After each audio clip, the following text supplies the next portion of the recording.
Napoleon Hill changed my life. And I don't say that lightly because before I understood what he meant about the subconscious mind, I was working hard. I was thinking positively, setting goals, trying to increase my income, and yet my financial results kept circling back to that same level like there was some invisible ceiling above me.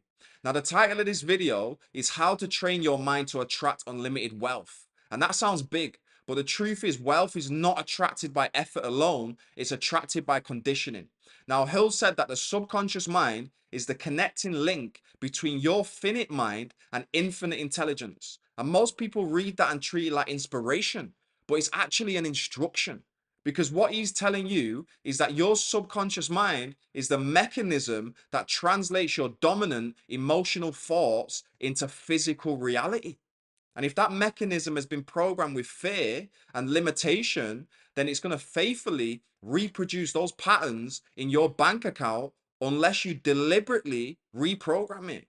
You know, I grew up on a council estate in Manchester. No one around me worked. Money was always tight. There was never conversations about wealth or creation. They were about survival. And when you're a child in an environment like that, you're not analyzing beliefs, you're absorbing them. You're watching how adults react to bills. You know, you're feeling tension when money's mentioned. You're hearing phrases like, we can't afford that, or money doesn't grow on trees. And those phrases, they're not just words, they're emotional charges. The subconscious mind is most easily influenced with thoughts that are mixed with emotion, not thought alone. And when fear is mixed with repetition in childhood, it becomes identity. So by the time I reached my 20s and I said that I wanted wealth, my subconscious mind had already been conditioned to believe that money was hard, scarce, stressful, okay, and reserved for other type of people. Now, Napoleon Hill outlined 7 major positive emotions: desire, faith, love, enthusiasm, sex, romance, and hope. And 7 major negative emotions: fear, jealousy, hatred, revenge, greed, superstition, and anger. And he explains that the presence of one tends to shut out the other. You can't be dominated by faith and fear at the same time. One rules, and whatever emotion rules your mind most consistently is what the subconscious acts upon. So for years, I said that I wanted money, but underneath that desire was tension.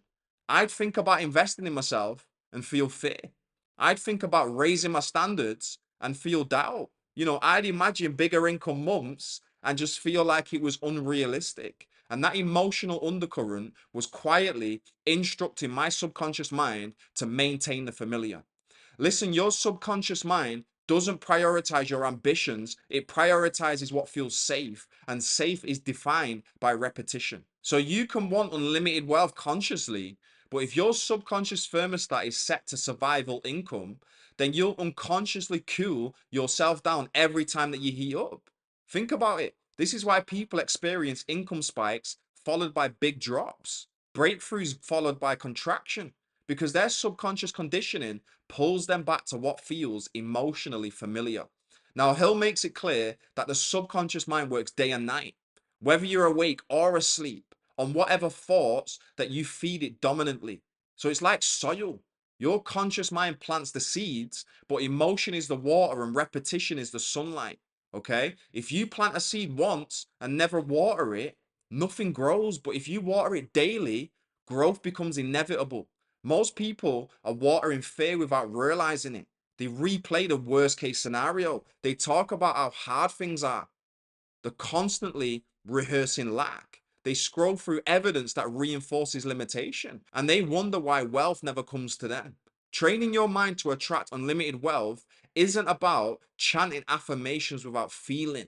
It's not going to work. It's about deliberately choosing which emotional seeds you repeat. Think about this. When I first understood this, I realized that I'd been impressing my subconscious mind with scarcity far more consistently than prosperity.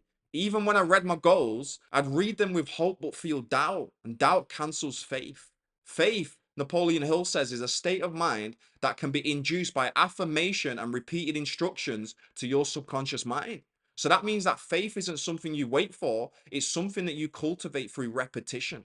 So I began to train my mind by reading my financial goal every single hour.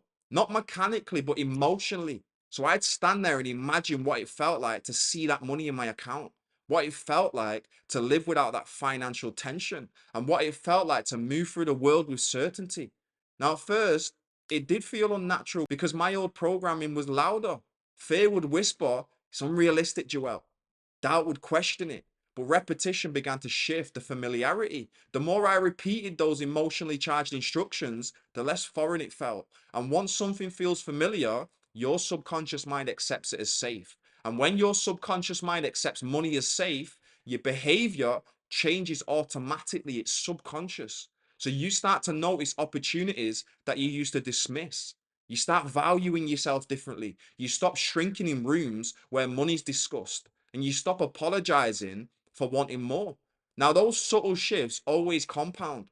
And Hill talks about infinite intelligence not as magic, but as a source that you can tune into through your subconscious mind. So, whether you interpret that as spiritual or psychological, the principle remains the same. Your dominant emotional frequency determines what you perceive and can receive. So, if you're dominated by fear, you're going to notice risk and limitation. But if you're dominated by faith, then you're going to notice possibility and expansion. And that perception gap becomes an income gap. Two people can read the same book, attend the same seminar, hear the same strategy, and produce completely different financial results because one is emotionally conditioned for growth and the other is emotionally conditioned for protection. And protection keeps you small, but faith, that makes you expand. Okay. So unlimited wealth isn't something that you attract by wanting it desperately.